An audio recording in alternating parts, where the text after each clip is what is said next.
saya Rizky Turama dan di kesempatan kali ini saya akan ngobrol bareng Gunawan Triatmojo. Gunawan Triatmojo ini sebenarnya adalah seorang yang sangat dikenal di dunia penulisan. Beliau memulai karirnya sebagai penulis sastra serius. Tapi kemudian ia banting setir menjadi seorang penjual buku. Sambil berjualan buku, beliau juga tetap terus menulis sebenarnya. Tapi genre tulisannya sudah berubah. Dan di kesempatan kali ini kita akan mengulik kenapa dia bisa sampai banting setir seperti itu. Sebentar lagi Gunawan Triatmojo akan bergabung bersama kita. Hmm.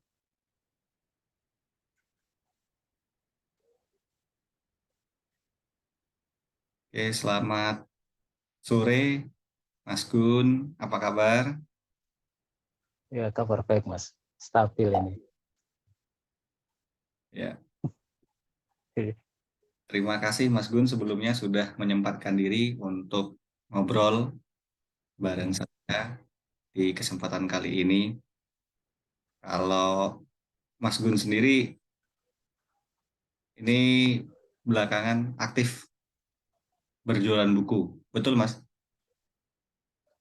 Iya, profesi utama itu. Utamanya. Iya, menulisnya sebagai sambilan saja. Itu dari dulu tulis sebagai sambilan atau pernah menjadikan menulis sebagai utama Mas? Tidak pernah, tidak pernah menjadikan menulis sebagai apa ya, penghasilan utama, sebagai pengepul dapur utama. Saya juga kerja dulu, kerja di apa ya, di penerbitan gitu kan.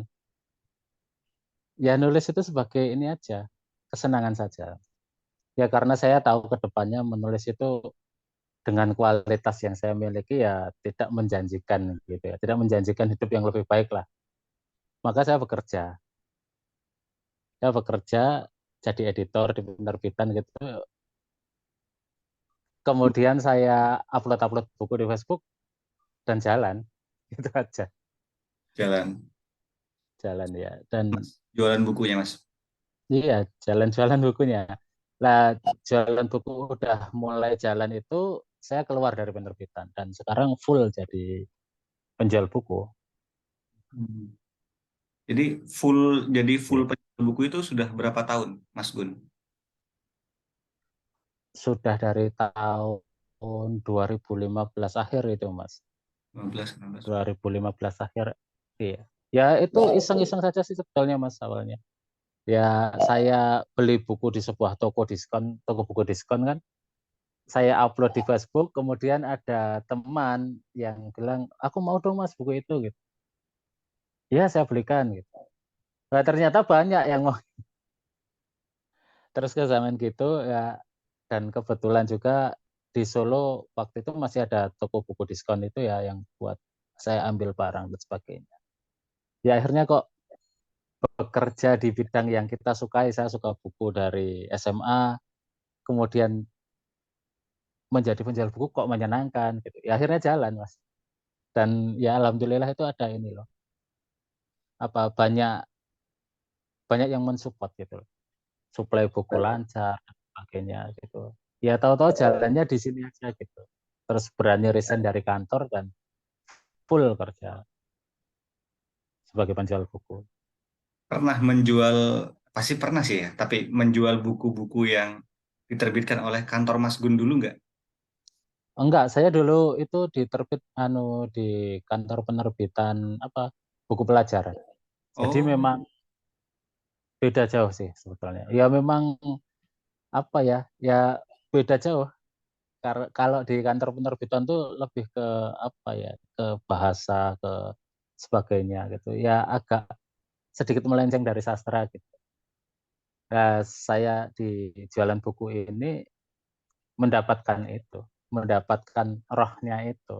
Ya dari apa ya, saya kerja jadi editor hampir 10 tahun kan, ada masa kejenuhan di situ. Apalagi buku pelajaran kan cuman gitu-gitu aja gitu.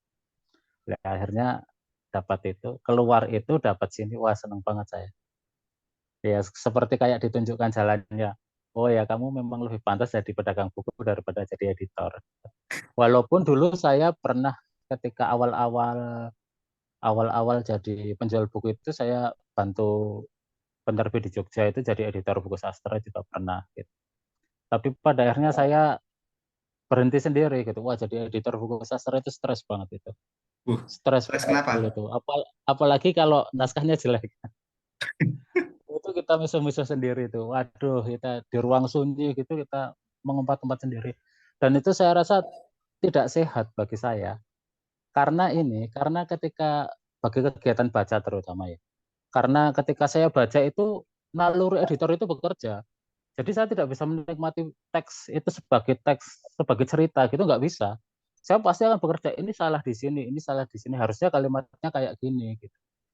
Wah, itu yang paling berat ya itu. Saya kehilangan minat baca ketika saya jadi editor buku sastra gitu. Padahal saya suka baca gitu. Akhirnya saya udahlah kita saya jualan aja lah, jualan buku aja lah. Karena itu berat banget. Kehilangan minat baca itu berat banget. Membaca sebagai seorang editor dengan membaca sebagai seorang penikmat itu jauh banget. Dan Membaca sebagai seorang editor tuh tersiksa banget itu. Itu terbawa terus. sampai sekarang nggak. Sekarang udah enggak. Sekarang saya kalau ada miss-miss sedikit atau harusnya ini saya persetankan lah. Udahlah saya nikmatin aja lah teks sebagai teks aja lah. Enggak usah saya cincang-cincang kayak gitu. Dulu itu auto kayak gitu itu. Wah itu yang berat banget itu yang auto kayak gitu. Auto berjalan editornya. Kalau Iya, ini mendengar cerita Mas Gun tadi kan, saya itu iya, otomatis teringat dengan Trijoko, Mas. Bekerja penerbitan, terus iya, merasa tersiksa gitu ya, karena iya betul, betul. belum lagi dapat buku-buku yang kayak gitu. Apakah ada curhat-curhat tersembunyi gitu di cerita itu? Iya di Musuh Bebuyutan itu memang ini ya, saya memotret penerbitan. Ya memang kayak gitu, memang kadang menjengkelkan sekali kerja di penerbitan itu. Ada orang-orangnya ada yang kooperatif, ada yang tidak, dan itu ritmenya itu jalan terus. Kita harus target itu harus berjalan terus. Tiap minggu kita harus menyelesaikan berapa naskah itu ada kayak gitu. Dan itu berat banget. Ya itu pelampiasan saya ketika selesai bekerja di kantor, kemudian mengendap itu saya tulis di Musuh Bebuyutan itu. Jadi saya paham betul itu seluk-beluk penerbitan di situ. Seluk-beluknya kayak apa, tingkat naskahnya kayak apa, prosesnya dari naskah mentah menjadi sebuah buku kayak apa di era berapa ya 2007 sampai 2016. Ya itu saya kristalnya pekerjaan saya sebagai editor ya jadi novelis Musuh Novel Bebuyutan Musuh itu. Bebuyutan. Iya, Tapi kan sebelum menulis novel Musuh Bebuyutan, Mas Gun menerbitkan Pelisaurus ya. iya, Nah, itu buku yang ketika saya baca, saya itu terkejut, Mas Gun. Terkejut dengan pilihan Mas Gun untuk cara bercerita di sana. Karena yang saya tahu, sebelumnya itu saya baca karya-karya Mas Gun itu dalam kategori sastra yang serius gitu. Bahkan kan iya, Mas Gun pernah terpilih di seleksi kumpulan Budak Setan 2 sama Eka Kurniawan iya, Prasad gitu ya. iya, iya, Nah, waktu betul. itu saya ikutan Mas Gun. Saya ikut, gitu. Ketika melihat nama Mas Gun muncul, saya tuh misuh gitu. Wah, orang ini harusnya udah jadi juri gitu. Saya pikir kayak gitu. Tapi ya saking karena waktu itu saya merasa Mas Gun itu genrenya sangat serius di cerpen-cerpen dan karya-karya Mas Gun sebelumnya itu serius banget. Tapi begitu Iya, masuk ke buku Pelisaurus, wah ini kok jadi kayak gini gitu. Tapi aku suka sih. Aku suka banget. Itu bisa iya. tolong diceritakan Mas Gun, prosesinya kok bisa dari sastra yang Mas Gun tulis itu yang serius bisa melompat jauh banget ke Pelisaurus itu. Oh ya, saya tuh berangkatnya sama seperti teman-teman yang lain itu. Menulis untuk menulis cerpen untuk apa ya? Untuk dimuat di koran, di majalah dan sebagainya. Saya berangkatnya juga di titik yang sama kayak gitu. Jadi saya dulu itu rajin banget nulis cerpen kayak gitu, untuk dikirim di koran. Niatannya untuk dikirim di koran. Lah pada suatu ketika, ini saya cerita agak melebar. Hmm. Suatu ketika itu saya sedang punya masalah di kantor, penerbitan itu. Saya baca apa ya, cerpen koran minggu. Oh, saya kok menjadi ini ya. Saya butuh penghiburan, tapi ternyata jatuhnya cerpen itu membuat saya jadi lebih sedih gitu loh. Wah, ini nggak bisa ini cara seperti ini. Saya ambil cerpen yang edisi minggu ya, kebetulan koran saya, penerbitan saya itu langganan Kompas. Hmm. Jadi Kompas Minggu itu tak baca ke belakang itu waktu saya sedih. Ada satu titik ketika saya itu malas membaca cerpen koran. Nah, kemudian saya baca itu. Aduh, kok saya menjadi sedih ya. Saya ingin terhibur dengan cerpen koran itu, tapi kok saya tidak bisa. Oh, tidak ada cara lain ini. Saya harus menulis cerpen untuk menghibur diri sendiri gitu. Nah, jadilah di sela-sela rutinitas apa ya, di sela-sela rutinitas pekerjaan di penerbitan itu saya menulis cerpen. Jadi memang ritmenya kilat sekali. Kadang saya menyelesaikan pekerjaan, sisa berapa jam saya nulis cerpen. Cerpen itu ya untuk saya sendiri gitu, untuk menghibur saya sendiri gitu. Saya bikin cerita melahirkan tokoh Trijoko, Sundari, kayak gitu kan cuma lucu-lucuan buat saya sendiri gitu. Dan itu bukan konsumsi untuk orang lain sebetulnya gitu, untuk saya sendiri gitu. Kemudian saya ketawa-ketawa sendiri gitu. Oh iya, saya melahirkan Trijoko ya. Kemudian saya iseng saja gitu, iseng saja saya kumpulin kan cerpen-cerpen yang tidak masuk koran, sengaja memang tidak masuk koran. Saya kasih ke margin kiri. Karena cita-cita sastra saya itu sebetulnya cuma satu. Saya suka terbitan margin kiri dan saya kelak suatu saat harus diterbitkan margin kiri. Cita-cita saya cuma itu sebetulnya di dunia sastra.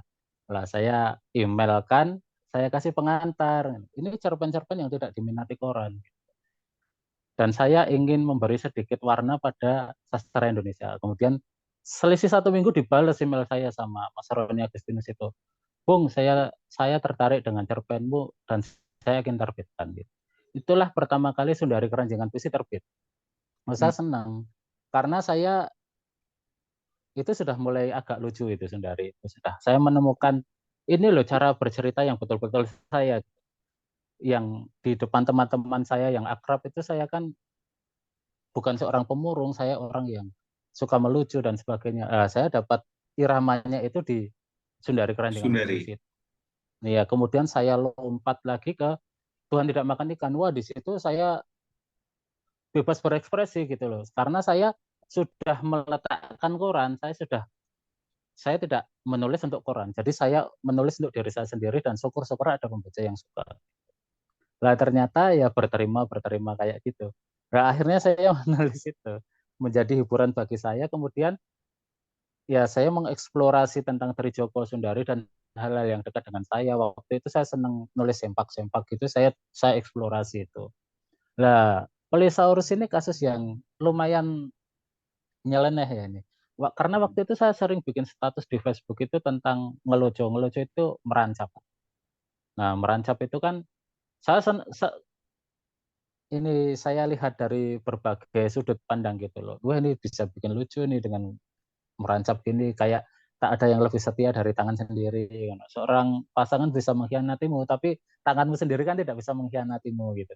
Wah, saya menemukan itu sebagai garis besar kan. Nah, terus saya bikin status itu, Mas Edi Mulyono itu yang punya Difabel itu Protes. memberi saya tantangan, ayo Mas kita bikin, iya, ayo Mas kita bikin antologi berdua yuk. Oh, temanya ngelucu gitu, temanya merantau gitu. Wah, saya waktu itu kan sudah selesai dengan Tuhan Tidak Makan Ikan, saya mau rehat kan. Oh ya oke gitu. Saya tulis cerpen-cerpen dengan tema merancap. Nah, saya dapat berapa ya? 6 atau 7 saya hubungi Mas Edi. Mas, saya udah siap nih antologi ini. Nah, ternyata itu jebakan gitu. Saya Wah, bilang, ya kamu terbitin saja sendiri loh Mas, tambahin cerpen-cerpen yang lain. Jadilah Pelisaurus itu lahir sebagai karya tunggal saya. Itu padahal kan proyek-proyekan harusnya. Duet gitu, proyek duet gitu. Wah, saya juga mikir sendiri, waduh itu cerpen-cerpen di Pelisaurus itu saya tulis di bulan Ramadan loh itu. Malam-malam setelah tarawih loh. Dengan melihat tembok tetangga saya, tembok kos-kosan, itu tak tulis di bulan Ramadan loh. Waduh, kok aku bisa nulis kayak gini gitu ya. Ada cerita lokal itu betul-betul tentang Banci Gento itu ada betulan, tentang Poni Kiri itu ada betulan gitu. Ya, saya mengolah hal-hal di sekitar saya. Saya kadang itu, wah aku bodoh banget ya, aku goblok banget ya kok bisa nulis kayak gini gitu. Ya akhirnya terbit sebagai buku dan banyak yang suka, banyak yang tidak suka. Ya karena terlalu vulgar kayak gitu. Tapi saya sudah, wah masa bodoh lah ini. Ini juga tidak masuk toko Gramedia kan karena terbit di bahasa basi sebagai apa ya, penerbit indie. Lah itu terbit, kemudian saya dikasih tahu teman saya di Toko, Mas, sorry Mas, aku tidak bisa menjualkan bukumu gitu. Loh, kenapa Mas? Karena tidak ramah anak. Nggak apa-apa. Saya gitu, wah ya gitu. Oh, saya aja ini kalau nggak bisa membayangkan langit kalau baca itu kayak apa gitu loh. Anak saya baca itu, wah pikiran Sekarang bapakku sekarang rusak. Mas Gun tahu nggak, Langit sudah baca atau belum? Enggak, untung dia nggak suka baca.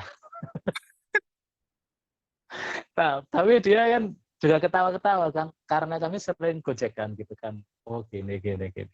Oh dia harus tahu kalau bapaknya tuh menulis dengan cara semacam kayak gitu. Ya, jadi Suatu penulis hari harus itu Mas.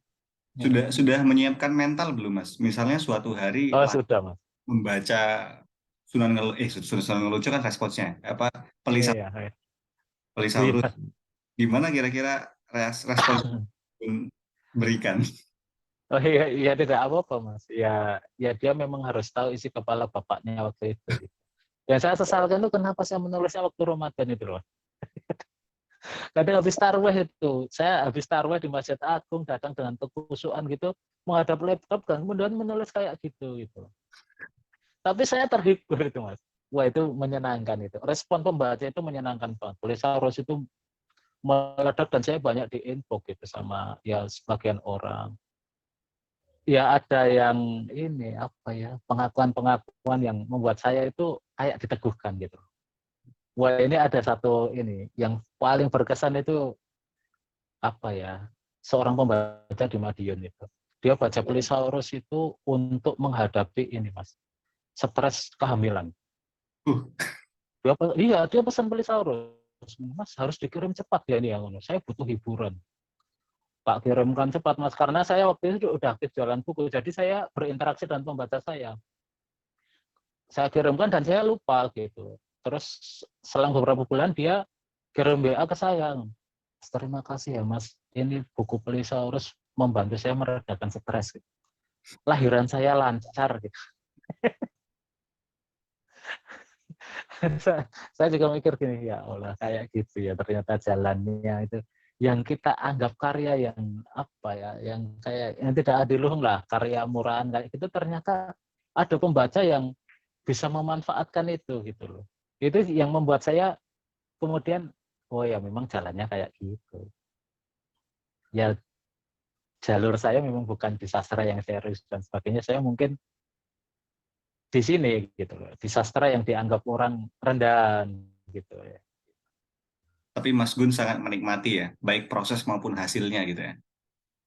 Menikmati. Saya menikmati. Saya ini apa ya yang saya saya pelajari dari sekian lama itu kan yang pertama itu cara bercerita. Apapun materi yang kamu sampaikan, kalau kamu bisa menyampaikannya dengan menarik, itu pasti jadi menarik. Dari semua keseluruhan itu saya cuman taruh di keras dari cara saya menulis dari tahun berapa ya, saya belajar menulis itu 2003. Saya 2004 itu sudah publikasi karya di Horizon dan sebagainya. Saya ini perjalanan panjang itu cuma untuk mendapatkan cara bercerita. Dan itu saya dapatkan. Dan ketika saya mendapatkan cara bercerita itu, dari pertama saya menulis cerpen dari keranjingan puisi itu, saya merasa ini loh saya. Dari sekian perjalanan jauh itu, ini loh, sarinya cuma ini, cara bercerita. Jadi saya menikmati sekarang menulis apa kayak Musuh Bebuyutan itu saya nikmati betul gitu. Saya sudah gini, ini tidak dianggap sastra pun tidak apa-apa gitu. Ini dianggap karya yang apa ya rendahan atau sebagainya sudah saya persetankan. Enggak, ini saya untuk menghibur diri saya sendiri. Kalau saya terhibur, saya bisa berharap orang lain juga terhibur dengan tulisan saya. Kalau saya sudah bosan sendiri dengan karya saya sudah enggak. Itu perjalanan yang panjang, panjang banget. Dulu itu saya membaca buku itu kan, itu ada contoh-contohnya di cerpen Dongeng Bahagia dari Sebelah Telinga. Itu kan dari cerpen dari koran-koran.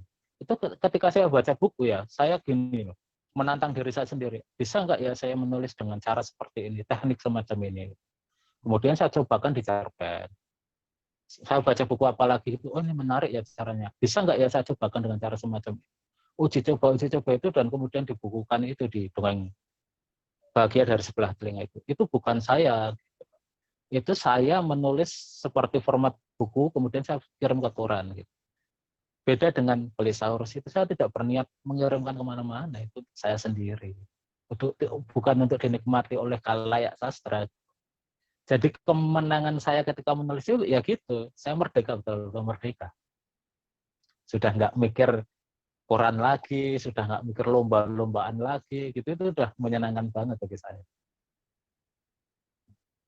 Eh, Kalau boleh tahu nih Mas ya, ngeloco itu bahasa Jawa atau buatanmu sendiri Mas? Bahasa Kata-kata Jawa itu, bahasa Jawa ya. bahasa Jawa. Ya, Aku kalau baru di tahu ketika baca Solo, Pelisaurus loh Mas. ya. Baru tahu itu. Wah, Belum anu ya.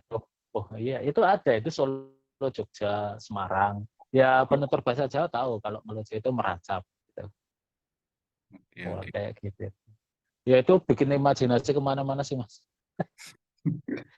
Mana atau Ada justru kemana-mana atau cewek-cewek itu justru juga di suka. sana-sana aja Mas? Gimana mas? Cewek-cewek banyak yang suka loh itu loh. Buku Wah, Polisaris itu loh. Wah dibawa kemana-mana itu anu mas itu banyak apa ya ulasan tentang buku itu. Jangan bawa buku ini di tempat umum, baca buku ini di tempat umum gitu. Karena akan mempermalukan dirimu sendiri gitu.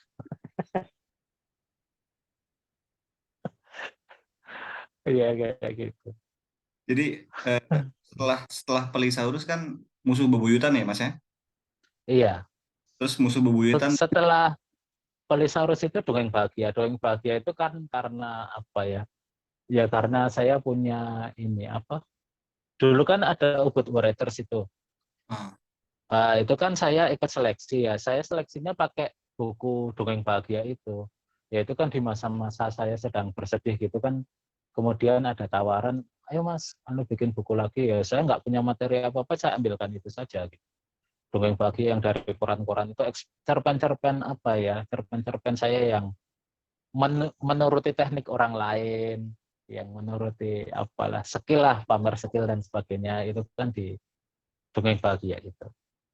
Ya itu akhirnya terbit tahun 2019 atau 18 ya. Ya itu terbit sebagai ya tanpa harapan apa-apa ya. Memang cuma untuk ya ini biografi saya lah ketika masih menjelajahi koran itu. terus abis dongeng bahagia itu musuh bebuyutan ya. Musuh bebuyutan ya. Itu Musuh lama bebuyutan itu.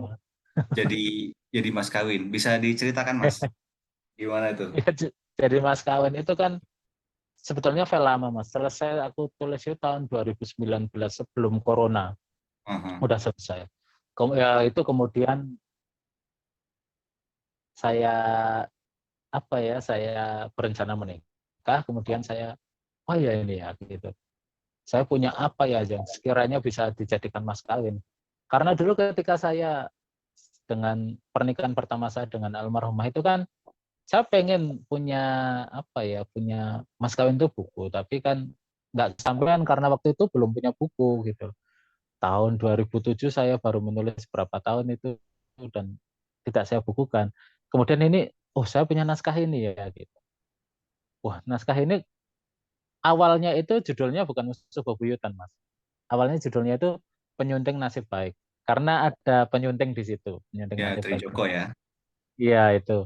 Saya ambil itu kemudian ada diskusi dengan apa ya editor, kemudian kalau diganti dengan judul ini, kalau judulnya diganti gimana mas? Saya punya ide, oh ya udah musuh bebuyutan aja lah. Nah, kebetulan saya tawarkan kepada calon istri saya waktu itu, kalau mas kawinku musuh bebuyutan gimana? Gitu. Ya dia juga, oh ya nggak apa-apa gitu. Ya itu yang bermasalah cuma di ini sih mas, di KUA. Karena oh, ini apa ini? Ini buku karya siapa? Karya saya Pak. Kok bisa judulnya musuh bebuyutan untuk mas kawin gitu? Lah gimana punyanya cuman ini? Lah kan ditanya-tanya terus, mas ini penulis ya gitu. Yang ditanya istri saya. Saya saya bilang gini, oh ya Pak, googling saja Pak. Ini suami saya ini terkena. Saya ketawa mas itu. Waduh gitu. Kemudian itu yang paling berat dari musuh bebuyutan itu ketika dibaca bapak mertua saya. Itu kan belum terbit sebetulnya, tapi kan di apa ya dengan sama teman saya Mas Edi itu di POD jadi 10 buku gitu. Tak kasihkan sama calon istri saya. Yang ternyata yang baca bapak mertua saya gitu. Saya diceritain, "Bapak baca buku mulu." Saya keringat dingin. Aduh, gitu. Terus gimana? Reaksinya Gimana? gimana? Yang pertama gitu gitu. Weh, tidak bilang kan kalau otakku rusak, aku otak calon menantunya rusak gitu. Enggak. Cuma bapak cuma bilang, wah ini calon suamimu ini nyeleneh gitu. Cuman bilang, gitu, oh ya udah aman ya. Gitu. Aman cuman itu sudah dibaca oleh calon mertua itu sudah aman mas. Saya sudah nggak takut dibaca siapa-siapa lagi. Gitu. Kalau mau dikomentari kritikus sastra sebagai kayak apapun udah nggak ngefek sama sekali gitu loh. Udah yang terberat itu dibaca bapak mertua lah. Itu kan sebagai pertemuan, sebagai pengenalan dia seperti masuk ke kepala saya loh ini. Waduh ternyata kayak gini menantu. Udahlah ya. Jadi Mas ya, jadi ya, nggak batal karena itu ya. Nggak batal. Ya selang beberapa hari ya jadi pembicaraan di ini mas di apa ya di KUA itu ketika ambil kan buku nikahnya nggak segera jadi itu masih dikenang saya di sana itu. Aduh Oh, ini mas kawinnya musuh bebuyutan ya ini ya. Kok bisa ya semoga rukun saja gitu. Ya amin. Nggak ada ekspektasi apa-apa ya sudah. Itu bagian menyenangkan juga dari proses menulis saya karena ya ini mas tidak ada target, tidak ada beban muluk-muluk gitu.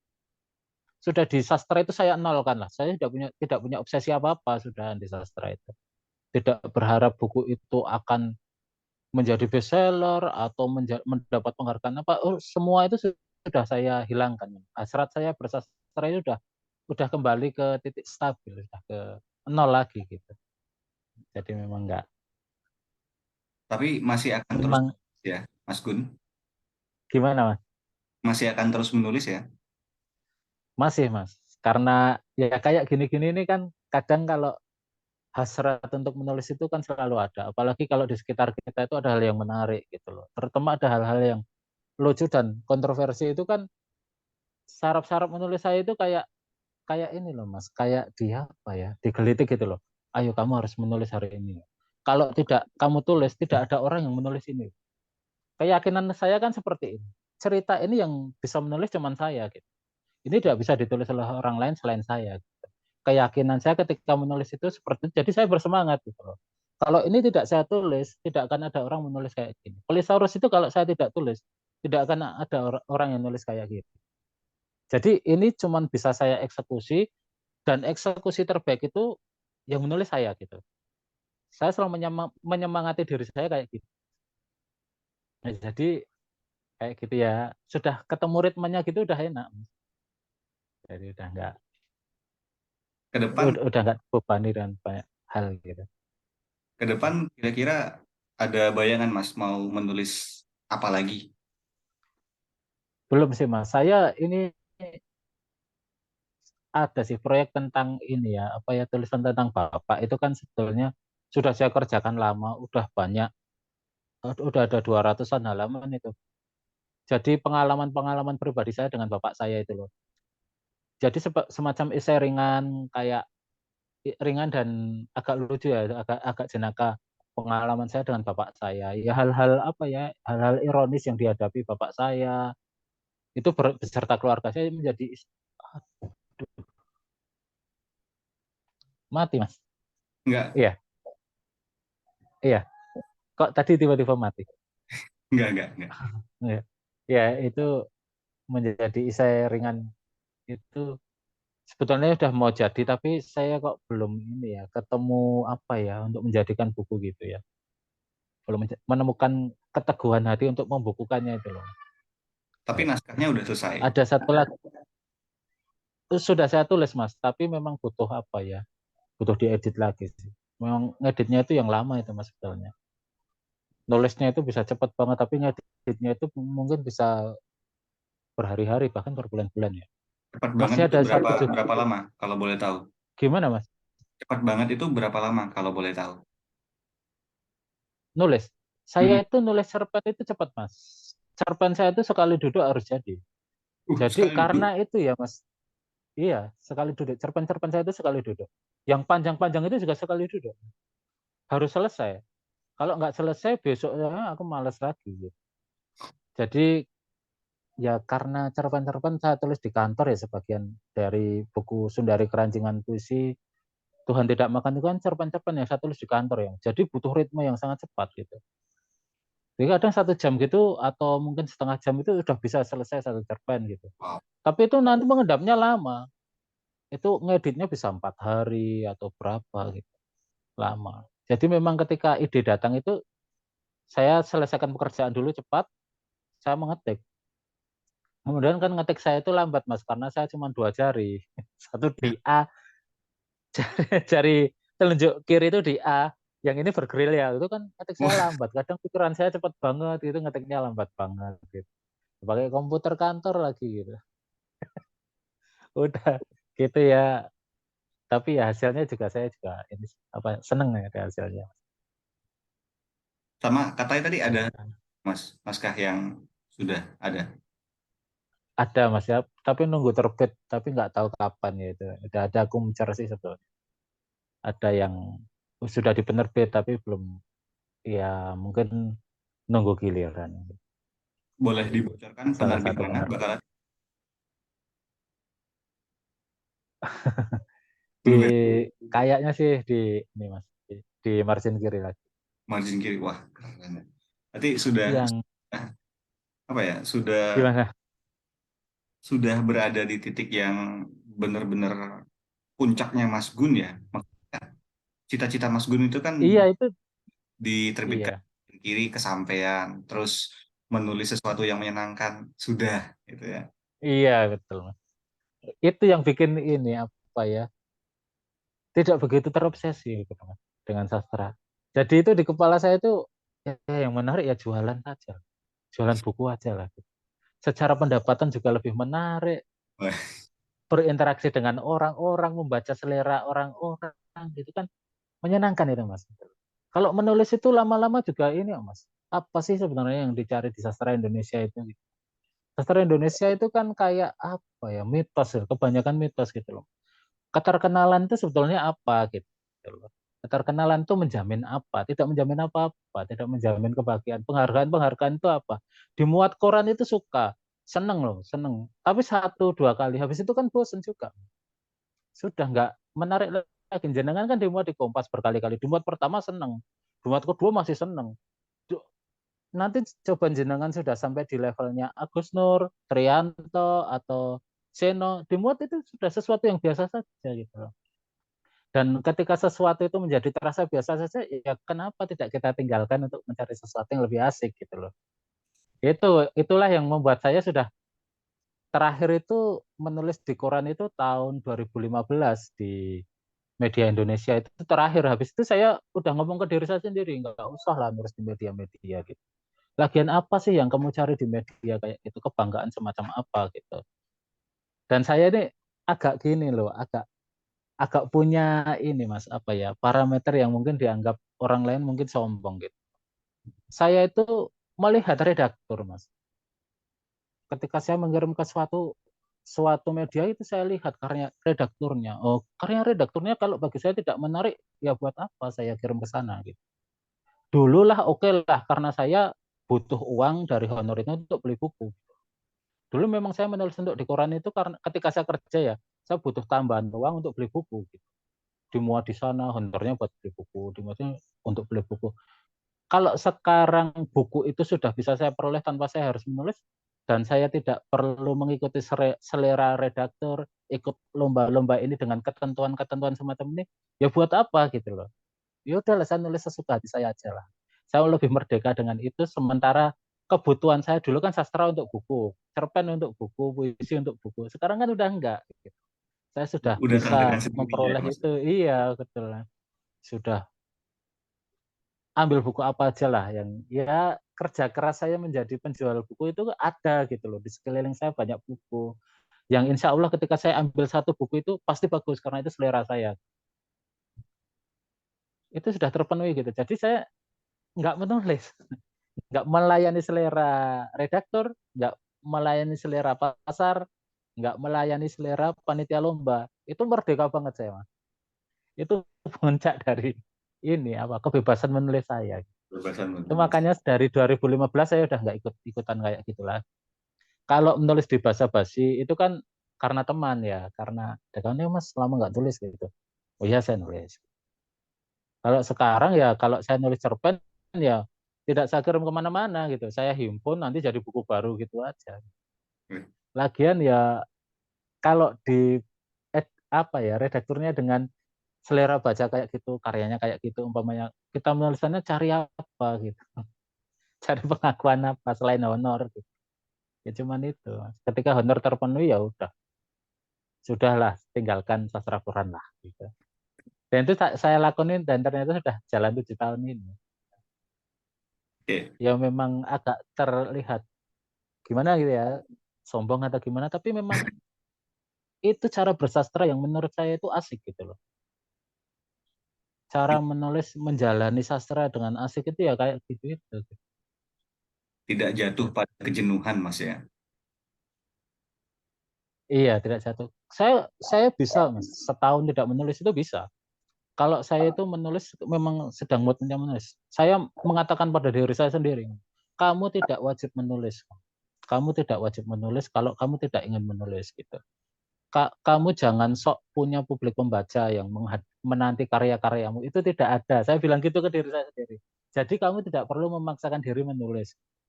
Kalau memaksakan diri menulis dan hasilnya tidak maksimal ya buat apa gitu. Udahlah kamu jualan buku saja. Oh saya jualan buku terus tiap hari. Kalau tiap hari nggak upload buku itu rasanya, aduh, udahlah. Gitu. Jadi pedagang saja gitu. Gitu. Jadi udahlah halusinasi punya publik membaca, punya nanti akan ada yang menunggu karyamu gitu. Itu sudah tak hapus Mas dalam diri saya. Kamu harus menghasilkan karya masterpiece yang akan menunjukkan pada dunia ya itu omong kosong nggak ada lah kayak udahlah kayak bisa nulis bagus-bagus aja gitu. Sudah Walaupun bisa nulis walaupun kerja. memang ada yang menantikan tulisan barumu gitu, Mas. Iya, ya ada sih Mas yang WA gitu, tapi paling ya alah ya gitulah. Pasti akan dapat lagi. Kalau dia tanya ke saya baca buku apa? Saya baca buku ini bukunya lucu gitu. Ini bagus ini menghilami saya menulis gitu. Ya udah baca itu aja gitu. Kalau menanti saya menulis itu lama. Gitu. Saya itu mut-mutan sekali, Mas. Ini udah berapa ya, Wong? Itu 2019 dan baru terbit 2002. Menunggu 3 tahun untuk terbit buku Musuh Bebuyutan itu. Ya karena saya merasa tidak tidak ada kewajiban untuk menerbitkan buku, tidak ada kewajiban untuk menulis. Ya itu tadi, cuman buat mas kawin gitu. Sudah ya kayak gitu mas. Ya. Nggak punya hasrat muluk-muluk di dunia sastra. Oke, oke. Oke, Mas Gun, Udah ini. apakah ada pesan kepada orang-orang yang ingin menulis, belajar menulis dari Mas Gun? Pesannya ya satu, menikmati penulisan itu. Saya tidak pernah kalau saya menulis itu saya tidak pernah memberi tekanan pada diri saya, tidak pernah memberi target-target pada diri saya. Ya sudahlah, saya menulis itu untuk kesenangan. Orang menulis itu harus senang. Gitu. Jangan depresi karena menulis. Kalau depresi karena menulis itu ya sudahlah, berhenti saja gitu loh. Tidak usah berilusi punya publik pembaca gitu. Siapa sih yang akan baca karya kamu? Itu kan seperti yang saya katakan diri saya sendiri. Nggak usah lah punya ilusi punya publik pembaca kayak kamu terkenal saja, kayak tulisanmu bagus saja gitu. Itu sebenarnya jelek, tapi itu menyenangkan loh kalau kita bisa menghina diri sendiri. Itu kan cerpen-cerpen saya itu kan penghinaan pada diri sendiri, penghinaan pada sastrawan, penghinaan pada. Tapi ketika kita bisa menghina diri sendiri, menertawakan diri sendiri itu rasanya enak banget. Kita itu memandang, walah aku ya kayak gini, aku ya seperti kayak gini gitu. Nah, ya Robi kok kayak udah Oke, ya udah kayak gitu menulis ya dinikmati saja menulis itu. nikmati Paling proses tidak menulis menulisnya. itu iya betul menghadirkan kegembiraan bagi diri sendiri. Menghadirkan kegembiraan sendiri. Kalau kita menulis dan stres itu kan berat teman. Menulis itu kita bisa menjadi siapa saja kok. Kita bisa menjadi Tuhan, kita bisa menciptakan banyak karakter, kita bisa mengeksplorasi apa saja, kita bisa menulis apa saja dan itu bikin kita stres itu kan kejam banget. Menulis menjadi sesuatu yang kejam gitu. Perkara tulisan itu baik itu nanti berkala. Pasti menulis tiap hari pasti akan bagus gitu. Ya kalau tidak yakin ya ikut kelas penulisan itu kan. Orang-orangnya orang-orang levelnya di atas penulis itu kan guru kelas penulisan. Kalau sudah terakreditasi kan jadi penulis yang terakreditasi kan jadi buka lowongan itu kelas penulisan. Kayak gitu level ya udah naik naik gitu. Udahlah ikut ikut kayak gitu aja. Kalau kalian ingin apa ya membranding diri, ingin menguatkan tekad menulis, ikut kelas penulisan. Tapi kalau menulis untuk bersenang-senang ya jalani saja gitu, tulis saja. Jangan sampai nulis membuat kita stres gitu. Membaca bikin kita stres, menulis bikin kita stres. Nah, penghiburan kita apalagi? Dunia sudah kayak gini. Gitu. Kalau kita stres dalam menulis itu kesetresan kita itu terbaca oleh pembaca lain gitu. Kita cuma melemparkan beban kepala kita ke pembaca lain gitu loh. Itu yang saya alami ketika mengedit buku-buku sastra gitu. Ini orang mumet kok ya nulis kayak gini gitu. Udahlah mumet itu kamu minum Paramek gitu. Nggak usah nulis sastra gitu. Yang mumet editormu gitu. Kamu cuma melemparkan beban mumet pada orang lain itu dosa itu. Udahlah, gitu. Saya kadang pengen bilang gitu ke penulis yang saya edit gitu. Tapi ya nggak aduh gimana. Ya akhirnya ya saya misuh-misuh sendiri, stres sendiri. Akhirnya bikin cerpen untuk menghibur diri sendiri kan siklusnya kayak gitu terus. Udah kalau kamu mau nulis sudahlah selesailah tidur saja gitu loh. Apalah lakukan hal yang menyenangkan selain menulis gitu loh. Karena nanti bebanmu itu akan terbaca oleh pembaca dan jadi beban tambahan. Sementara mereka itu membaca itu untuk menghibur diri bukan untuk menambah beban hidup gitu loh. Itu jadinya kan kayak saya waktu baca cerpen koran minggu itu. Waduh, urip gue sabut, model kayak gini tambah berat gitu loh. Hidup sudah berat, dihimpit dan sana sini, baca kayak gini tambah berat, aduh, makin sedih gitu. Ya, jadinya kan lingkaran setan mas. Gitu. Orang-orang cuma melemparkan beban lewat tulisan ke orang lain. Udah, udah kalau memang betul-betul tidak punya sesuatu yang segar untuk ditulis, tidak punya sesuatu yang ditawar rendah lah, cari kesibukan lain lah. Menulis itu tidak menjanjikan apa-apa. Secara materi juga tidak menjanjikan apa-apa. Prinsipnya kayak gitu. Jadi orang belajar nulis kayak saya itu, saya tanyain, saya di inbox gitu, Mas, saya punya ini, tolong dong dikomentarin gini. Ya, saya tanya loh, kamu tidak pede dengan tulisanmu, kemudian kamu menyuruh orang lain baca. Kamu tidak yakin dengan tulisanmu, kemudian kamu minta orang lain baca gitu. Orang yang kamu mintain tolong ini belum tentu orang betul-betul longgar, betul-betul santuy, slow dan sebagainya. Bisa jadi orang ini juga punya masalah, kemudian kamu tambahin masalah dengan suruh membaca tulisan kamu yang kamu sendiri anggap tidak beres gitu loh. Itu kan kayak melemparkan beban ke orang lain gitu loh. Aku capek, ini capekku kamu ambillah gitu. Kamu selesaikanlah capek. Nah, kalau kayak gitu udah nggak usah tulis lah. Udahlah berhenti saja. Udah baca buku itu lebih baik. Gitu. Beli buku juga lebih baik. Gitu. Udah prinsipnya gitu Mas. Nggak ada saran Jadi saran untuk penulis ya kayak gitu. Di Indonesia mau menulis ya kayak apa? aku minta saran untuk Iya, penulis, dapatnya yang untuk apa nulis ya? itu akan nulis. Ya betul di era kayak gini untuk apa nulis Mas? Menulis sastra itu untuk apa? Kita punya angan-angan untuk memperbaiki moral bangsa, untuk sastra, untuk memperbaiki apalah niat-niat luhur itu kalah kita sama buzzer itu. Kalah loh kita sama orang dan follower itu. Selebritas itu dia nge-tweet apa, itu diikuti banyak orang. Kita nulis novel dalam waktu bertahun-tahun, kita butuh proses berapa lama untuk menggerakkan orang untuk melakukan sesuatu yang baik. Orang itu follower-followernya banyak itu, para selebritas-selebritas sekarang di YouTuber dan sebagainya itu kan mereka cuman melakukan sedikit hal dan itu menggerakkan lebih banyak orang ketimbang yang bisa digerakkan sastra gitu.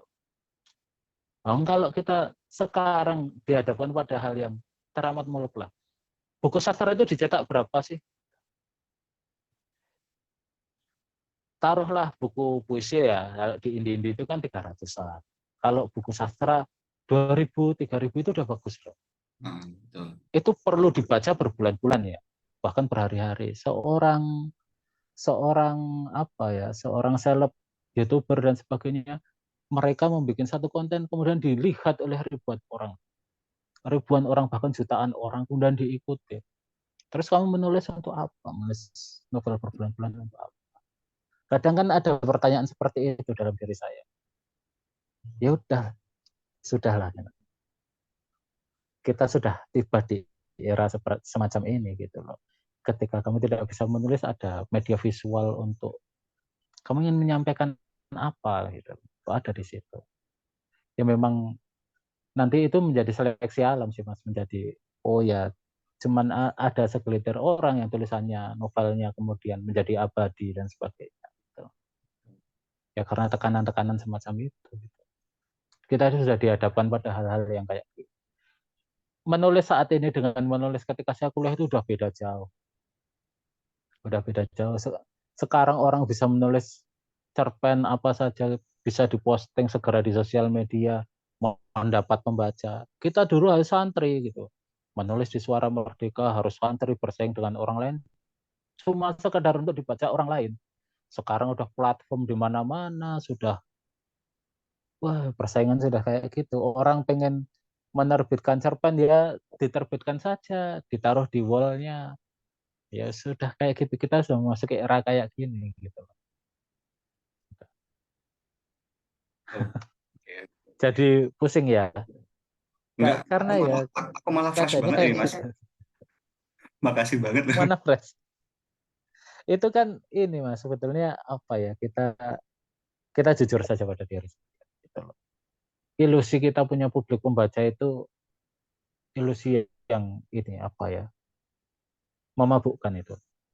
Memabukkan. Ketika kita tidak berkarya kemudian kita merasa publik pembacaku itu menunggu karya-karyaku. Itu sebenarnya kan ya kalau kamu Terelie ya kalau kamu Dewi Lestari gitu. Untuk kita itu ya ya sudahlah gitulah. Pasar sastra itu sebesar apa sih? Cetakan terbanyak buku sastra itu berapa sih gitu. Udahlah gitu. Jadi kadang ya ada perlunya menertawakan diri.